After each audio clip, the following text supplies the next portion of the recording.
పరిశుభ్రత కొరకు ప్రతిరోజు కొంత సమయం కేటాయిస్తానని నేను వేసిన ఈ ముందడు సహాయం చేస్తుందని నమ్ముచు చేస్తానని ప్రమాణం చేస్తున్నాను. స్వచ్ఛాంధ్ర కూడా స్వచ్ఛ వారియర్స్ గానే మెప్మా వాళ్ళు అందరూ చేస్తున్నారు. లాస్ట్ 5 years లో అదో ఇదో ఎత్తాలి, 2 ఎత్తకపోతే ఏమంటున్నారు అనుకుంటున్నారు. అవసరం రోడ్డు మీద మాస్క్ కనిపిస్తే మనం తీసిన పరిశుద్ధ ఆంధ్రప్రదేశ్ సాధించే సంకల్పానికి ఆ తోటి వారికి ప్రకృతి పచ్చదనం యొక్క ప్రాధాన్యతను మరియు వేదిక కీర్తి చేకూరి మేడం గారికి, అడిషనల్ ఎస్పీ గారికి, హెచ్ఓడి అందరూ కూడా నిలబడాలి. Okay, very good. Fruit green colour. Okay, next పొడి చెత్త అన్నవాళ్ళు మరి రెడ్ కలర్ తినేసిన మాంసం ఎముకలు తడి చెత్తనా, పొడి చెత్త కాదా? Okay,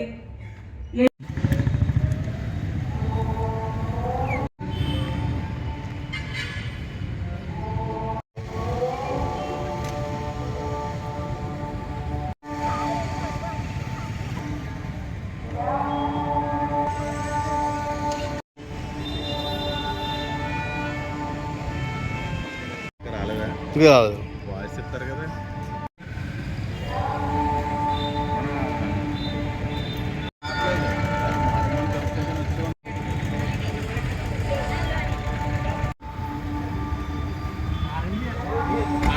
welcome sir.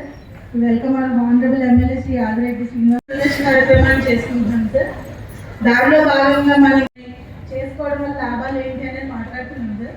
చిన్న డెమో ఇస్తున్నారు. పెంకులు, అలాగే మీ ఇంటి నుంచి వచ్చిన కూరగాయల చెత్త, ఇవన్నీ కూడా మీరు ఏం చేయాలంటే చిన్న చిన్న పీసెస్ గా కోడిగుడ్డు పెంకులు ఇవన్నీ కూడా వేసుకోవచ్చు. అలాగే మీ ఇంట్లో మీ ఇంటి ఒకవేళ గార్డెన్ ఉన్న ఈ స్వర్ణాంధ్రప్రదేశ్లో భాగంగా ఈ కార్యక్రమం చేపడుతున్నాము. ఇది మీ అందరికీ ఐడియా ఉంది.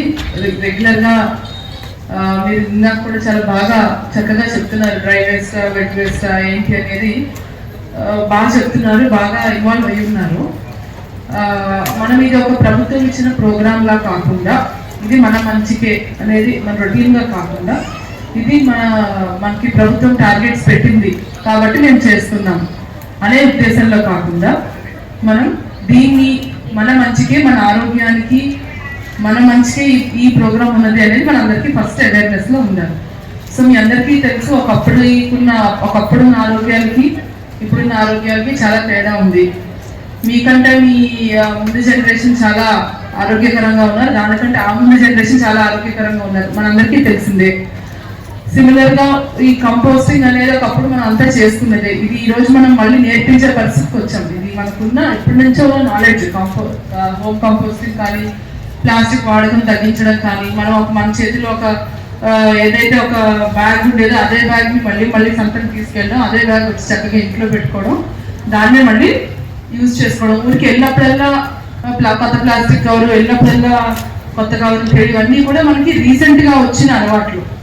మనకున్న అలవాట్లు మంచివే, అందులో మనం వీలున్నంత వరకు కన్సంప్షన్ తగ్గించి, వీలున్నంత వరకు వాడితే మనం రీసైకిల్ చేసుకుంటూ వాడటం. క్లాత్ బ్యాగ్స్ కానీ, లేదంటే జూట్ బ్యాగ్స్ కానీ, లేదంటే మన దగ్గర ఉన్న బ్యాగ్స్ అదే మళ్ళీ వాడటం, అలానే ఉండేవి.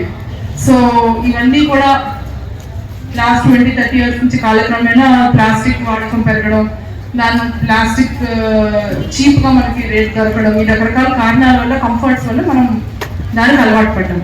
కానీ దానివల్ల ఉండే డిసడ్వాంటేజెస్, దానివల్ల జరిగే మన ఆరోగ్యానికి జరిగే హాని ఇప్పటికే మనందరికీ డైరెక్ట్గానో ఇండైరెక్ట్గానో తెలుస్తూ ఉంది. క్యాన్సర్స్ అవ్వడం కానీ, ఇంక్లూడింగ్ బ్లడ్లో కూడా ప్లాస్టిక్స్ ప్లాస్టిక్ ప్లేట్లెట్స్ అని అంటారు అనుకుంటా టెక్నికల్ టర్మ్. సో ఇవన్నీ కూడా పెరుగుతూ ఉన్నాయి. సో ఇది మన నెక్స్ట్ జనరేషన్ కానీ మన ఆరోగ్యాన్ని చూసుకోవడానికి కానీ మన కోసం పూర్తి స్వార్థంగా చేసుకునే ప్రోగ్రామ్ ఇది. సో ఇదేదో మేము ప్రకృతికి సేవ చేస్తాను, నేను ప్రకృతికి ఇది చేస్తాను కాదు. మనం అందరం కలిసి ఒక యూనిట్. మనము మన ఇంట్లో ఉన్న చెత్తని నీట్గా తుడిసేసి రోడ్డు మీద వేసేస్తే అమ్మాయి నేను నీట్గా ఉన్నాం అనుకుంటాం. అదలా ప్రకృతిలో అదలా వర్కౌట్ అవ్వదు. మీరు పక్క ఇంట్లో చెత్త వేస్తే పక్క ఇంట్లో మీ ఇంట్లో చెత్త వేస్తారు, మన అందరి కలిసి రోడ్ల మీద చెత్త వేస్తున్నాం, లేదంటే డ్రైనేజ్లో వేస్తున్నాం. అవన్నీ వెళ్ళి మళ్ళీ మన మట్టిలోకి వెళ్తున్నాయి. అవి మన ఆవులు గేదెలు ఇవన్నీ తింటున్నాయి. అందులోంచి మళ్ళీ మనం అవే పాలు తాగుతాము, మళ్ళీ అదే ఫుడ్ తింటున్నాం. రకరకాలుగా అది మళ్ళీ వెనక్కి మనకే వస్తుంది. సో మన ఇంట్లో నీట్గా మన ఇల్లు వరకు నీట్గా ఉంచుకుంటే సరిపోతుంది అనేది ఇది వరకు నాది అనుకోవడం కాదు. మనం మన పూర్తి స్వార్థంతో మన కోసం, మన తర్వాత పిల్లల కోసం ఇది మీరు టేకప్ చేస్తున్నారు. చాలా మంచి ప్రోగ్రామ్ ఇది. సో ఈ అవేర్నెస్ అనేది అందరికీ కూడా మీ నుంచి వెళ్ళడం చాలా ముఖ్యం. ఇదేదో మొక్కుబడిగా టార్గెట్స్ ఇచ్చారు కాబట్టి ఫోటో తీసి రావడం, దయచేసి టార్గెట్స్ ఇచ్చారు ఫోటోలు తీసుకోవడం డిక్లేర్ చేయడం కాదు. దాంతో పాటు మీరు టార్గెట్స్ ఇచ్చారు, వర్క్ చేస్తున్నారు, అన్నీ చేస్తున్నారు. దీంతో పాటు నిజంగానే దాని యొక్క ఉద్దేశం అనేది మీకు ఫస్ట్ అర్థం కావాలి. మీకు అర్థమైతే మీ నుంచి నలుగురికి చెప్పడానికి ఇంకా బాగా అర్థం అవుతుంది. సో మీకు, మీ ఇంట్లో ఉన్న వాళ్ళకి, మన చుట్టూ ఉన్న పిల్లలకి అందరికీ కూడా అర్థం కావాలి. సో దీని ఇంపార్టెన్స్ వర్క్షాప్లో కూడా చెప్తారు.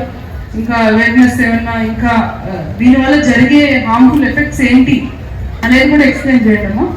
So not just the programme, దీనివల్ల ఏం జరుగుతుంది, ఎక్కడెక్కడ దీనివల్ల హెల్త్కి వచ్చే ఇంపాక్ట్స్ ఏంటి అనేది కూడా క్లియర్ కట్గా స్టడీస్ ఇవన్నీ ఉంటాయి కదా, అది కూడా ఎక్స్ప్లెయిన్ చేయాలంటున్నారు. మనం ఇంతకుముందు అన్ని రెవల్యూషన్స్, అగ్రికల్చర్ రెవల్యూషన్ ఇవన్నీ వచ్చినప్పుడు మనం అన్ని చక్కగా వాడేవాళ్ళం ఫర్టిలైజర్స్. ఇప్పుడు మళ్ళీ మనం లేదు తగ్గించాలి అని చెప్తున్నాం. ఎందుకు వచ్చింది ఈ పరిస్థితి? దీనికి డైరెక్ట్ ఇంపాక్ట్ మన మీదే పడుతుంది కాబట్టి. మన కుటుంబాల్లో మనము ఉన్న మనం డబ్బులు ఆరోగ్యం మీద ఎక్కువ ఖర్చు పెడుతున్నాం. మనం కూడా అంతా కష్టపడి సంపాదించి ఆరోగ్యం మీద పెట్టి హాస్పిటల్స్కి వెళ్ళి ఆ ఖర్చు అంతా హాస్పిటల్స్ మీద మనం పెడుతున్నాం. ఆరోగ్యం మీద మన ఖర్చు తగ్గాలి. ఆరోగ్యం మీద మన ఖర్చు తగ్గాలి అంటే ఎంతవరకు వీలుంటే అంతవరకు ప్లాస్టిక్ తగ్గించడం, మనం అంత ఆర్గానిక్ చేసుకోవడం, మన నుంచి వచ్చే వేస్ట్ అంతా కూడా యాజ్ మచ్ యాజ్ పాసిబుల్ మనం మళ్ళీ సాయిల్కి పంపించడం, కంపోస్టింగ్ చేయడం. ఎక్కడైతే అవసరం ఉందో అక్కడే తప్పిస్తే, అనవసరంగా ఎక్కడ పడితే అక్కడ మనము వేస్ట్ని జనరేట్ చేయకుండా రీయూజ్ చేసుకోవడం. హ్యాపీగా ఒకప్పుడు స్టీల్ డబ్బాలు వాడేవాళ్ళు, స్టీల్ ప్లేట్లు వాడేవాళ్ళు. ఒక స్టీల్ ప్లేట్ ఉంటే 30 ఏళ్ళు, 40 ఏళ్ళు, 50 ఏళ్ళ ముందు పేరు ఫలానా పేరు ఉండేది. అదే ఒక 50 ఏళ్ళు నీకంటే పెద్దది, మా అమ్మ కంటే పెద్దది, అమ్మమ్మ కంటే పెద్దది అని చెప్పారు స్టీల్ ప్లేట్ చూసి. ఇప్పుడు మనం ఈ రోజు ఒకటి కొంటున్నాం, మనకు నచ్చలేదని పడేస్తాం, ఇంకోటి రేపు ఒకటి కొంటున్నాం. సో ఇదంతా ఎక్కడి నుంచి తయారవుతుంది, ఎక్కడికి వెళ్తుంది? అదేదో మన దూరంగా ఎక్కడికి వెళ్ళట్లేదు, మళ్ళీ మన ఇంట్లోకే వస్తుంది. సో దయచేసి ఈ ఇంపార్టెన్స్ మనం అర్థం చేసుకోవాలి. లేదంటే మన ఖర్చులే మన ఆరోగ్యం మీద మనం హాస్పిటల్స్లో ఖర్చు పెడతాం, అంతకంటే ఇక్కడే లేదు కాన్సెప్ట్. సో ఈ ఇంపార్టెన్స్ అర్థం చేసుకుని ఇప్పుడు మనకి ఇందులో భాగంగా మనకి టార్గెట్స్ అన్ని ఇచ్చారు.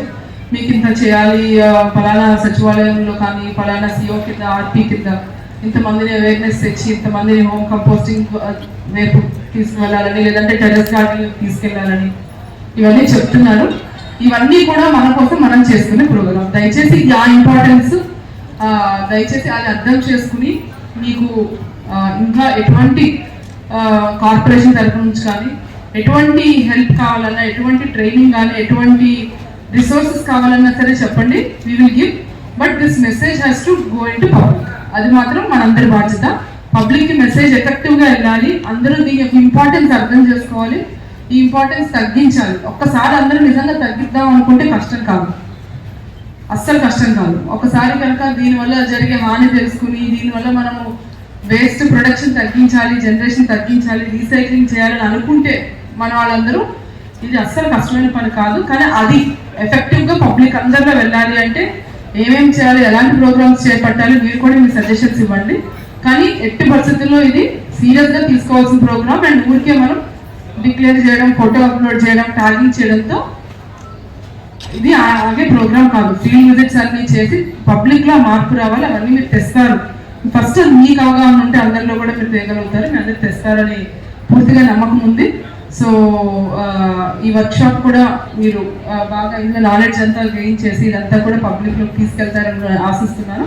సో త్వరలో మళ్ళీ కలుద్దాము. ఫీల్డ్ విజిట్స్ ఇవన్నీ చేసినప్పుడు కూడా నేను మిమ్మల్ని అడుగుతాను, ఎఫెక్టివ్గా పబ్లిక్లో ఈ ప్రోగ్రామ్ని, ఈ మెసేజ్ని తీసుకెళ్ళాలి. సో అది చేస్తారని కోరుకుంటూ I wish you all the best. Swachhandhra, green Andhra Pradesh అంటే పచ్చదనాన్ని పెంచి దాన్ని పెంచే వాళ్ళని ప్రోత్సహించే కార్యక్రమం తీసుకోవాలి. మనం ఇంతకుముందు అశోకుడు చెట్లు నాటేను అనేది చదువుకునేవాళ్ళం. దాన్ని చెట్లు నాటాడు ఏంటి చెట్లు నాటడం తప్ప ఇంకేం చేయలేదని కూడా కొంతమంది మీమ్స్ చేసేవారు. దాని విలువ ఏంటనేది ఇప్పుడు తెలుస్తా ఉంది. ఆ చెట్టు ఒక విలువ, అది మనకి ఆరోగ్యపరంగా సహకరించిన విధానం, ఇవన్నీ దాని విలువ ఈ రోజు పరిస్థితుల్లో మనకు అర్థమవుతా ఉంది. ఒక చెట్టుని నాటి అది పెరిగి మహావృక్షమై అది నీడనివ్వడంతో పాటు ఫలాలు అందించే కార్యక్రమం ఏదైతే అది చేయగలదో అవన్నీ అందిపుచ్చుకోవాలంటే మనిషి ఒక జీవితం సరిపోతా ఉంది చెట్టుతో సరిసమానం.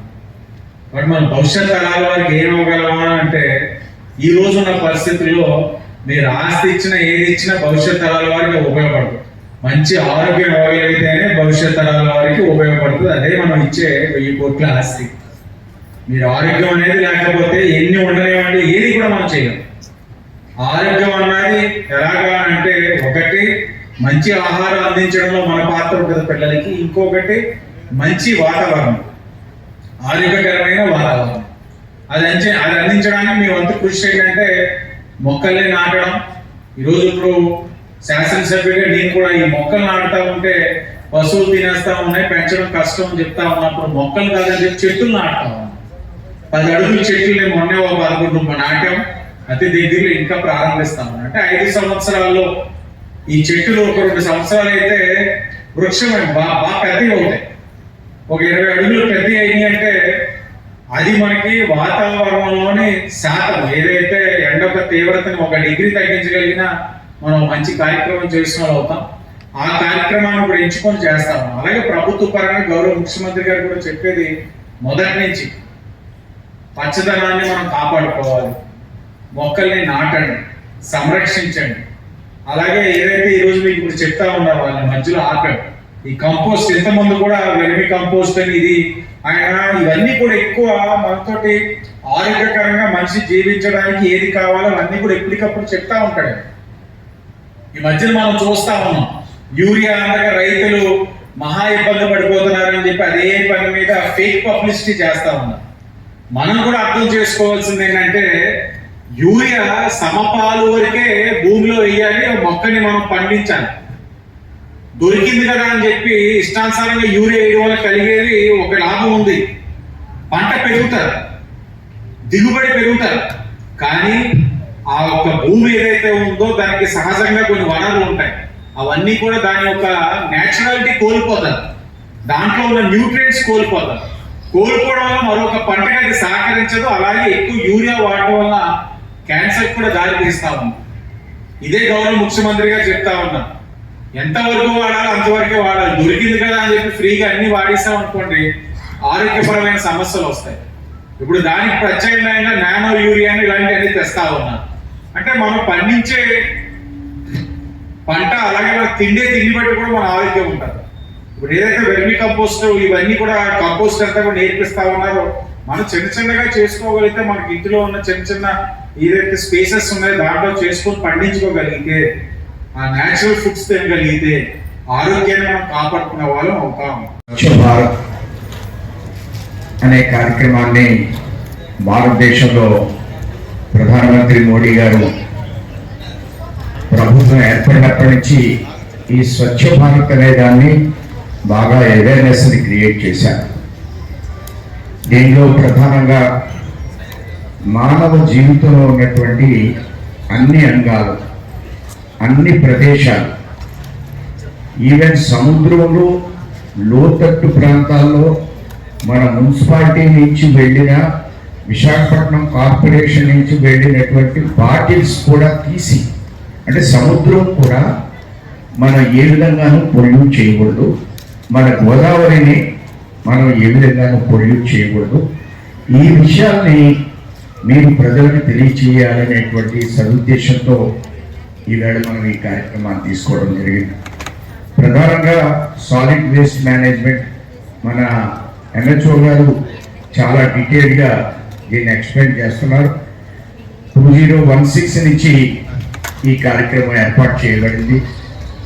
లోకల్గా మన వెహికల్స్ అన్నీ వెళ్ళి తడి చెత్త పొడి చెత్త వేరు చేయబడను అని సేకరించడం, మొత్తం టౌన్ అంతా కూడా ఈ విధంగా ఎక్కువగా ప్రచారం చేయడం. ఇది ఎప్పుడైతే సేకరించి దీన్ని మనం కంపోస్ట్గా తయారు చేసామో ల్యాండ్ ఫిల్లింగ్ అనేది బాగా తగ్గడానికి అవకాశం ఉంది. ఈ స్వచ్ఛ భారత్ అర్బన్ మిషన్ అనేది అర్బన్ అండ్ రూరల్ మిషన్. ఇందులో మున్సిపల్ ప్రాంతాలు, పల్లె ప్రాంతాలు, గృహస్థాయి వైద్యాలు అన్నీ కూడా మనం నిర్వహించాలి. ఆ విధంగా గ్రామాల్లో, మన జిల్లాలో అనేక గ్రామాల్లో తడి చెత్త పొడి చెత్త వేరు చేయబడి అనేది 20 లక్షల రూపాయలతో ప్రతి ఏరియాలో కూడా గ్రామాల్లో ఈ కేంద్రాలను మనం నిర్వర్తిస్తున్నాం. ఈ నేషనల్ యాక్షన్ ప్లాన్ అనే దాన్ని గవర్నమెంట్ ఆఫ్ ఇండియా ప్రారంభించింది. మున్సిపల్ సాలిడ్ వేస్ట్ని తయారు చేయాలని, డీసెంట్రలైజేషన్ వేస్ట్ ప్రాసెసింగ్ ప్రోత్సహించడం, home composting, community composting, waste segregation at sources, various vermi కంపోస్ట్ను కూడా మనం ఏ విధంగా తయారు చేయాలి.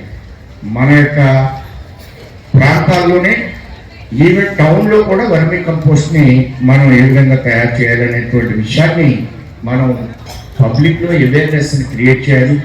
ఆంధ్రప్రదేశ్ ప్రభుత్వం స్వచ్ఛాంధ్రప్రదేశ్ అనేటువంటి ఒక అద్భుతమైన కార్యక్రమాన్ని తీసుకోవడం జరిగింది. ప్రతి నెల 3వ శనివారం ఏదో చక్కటి కార్యక్రమాన్ని గవర్నమెంట్ ఆఫ్ ఆంధ్రప్రదేశ్ ఆర్గనైజ్ చేస్తుంది. ఈ విధంగా గ్రామాల్లో కానీ అలానే మున్సిపాలిటీలో కానీ అనేక కార్యక్రమాలు కేంద్ర రాష్ట్ర ప్రభుత్వాలు కలిపి చక్కటి కార్యక్రమాలను ఏర్పాటు చేయడం. అందులో మీరందరూ కూడా ఇన్స్ట్రుమెంట్స్, మీరందరూ సాధకులు. ఈ కార్యక్రమాలను నిర్వర్తించేటువంటి బాధ్యతాయుతమైనటువంటి నిర్వర్తింప చేయడంలో మీరు ఇన్స్ట్రుమెంట్ సాధకులు. మీరు మిమ్మల్ని అందరినీ కూడా నేను ఒక ఎమ్మెల్సీగా హృదయపూర్వకంగా ధన్యవాదాలు, అభినందనలు. MHO గారికి, మున్సిపల్ అధికారులకి అందరూ కూడా నేను ధన్యవాదాలు తెలియజేస్తూ